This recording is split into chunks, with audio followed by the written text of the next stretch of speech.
جتنے بھی لوگ یہ موبائل پہ، اسکرین پہ، ویڈیو گیمنگ میں یا نیٹ فلکس یا شارٹس ریلز دیکھنے میں ٹائم ضائع کر رہے ہوتے ہیں، ان سے زیادہ دنیا میں کوئی نکما نہیں ہے. ان کے پاس کرنے کو کچھ نہیں ہے، بلکہ ان کے پاس جو ہوتا ہے یہ الٹا اس کو بھی ضائع کر دیتے ہیں. یعنی ٹائم اور پھر منی، پیکج کرانے میں، خریدنے میں ایسے گیجٹس کو، اور پھر دیکھنے میں جو ہے وہ بھی ضائع کر رہے ہیں. ان کے برعکس کچھ وہ لوگ ہیں جو انفلوئنس کرنے والے ہیں، وہ منی بھی بڑھا رہے ہیں اور ٹائم بھی مور ویلیوبل. ان کا ٹائم کتنا قیمتی ہے. یعنی اب دنیا میں دو قسم کے لوگ ہیں، ایک انفلوئنس کرنے والے اور ایک ہونے والے.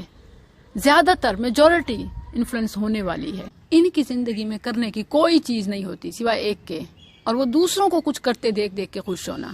اللہ کے بندو، ہفت کشور یعنی 7 آسماں جس سے ہوں تسخیر بے تیغ و تنگ، یعنی بغیر لڑے جھگڑے جو انسان 7 آسمان تک تسخیر کر لے.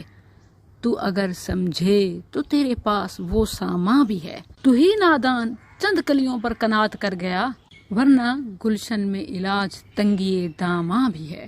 تیرے دریا میں طوفان کیوں نہیں ہے، خودی تیری مسلمان کیوں نہیں ہے. اللہ نے ہر انسان کو اتنی صلاحیتوں سے نوازا کہ وہ بڑی سے بڑی کامیابی حاصل کر سکتا ہے، حتیٰ کہ 7 آسمانوں سے اوپر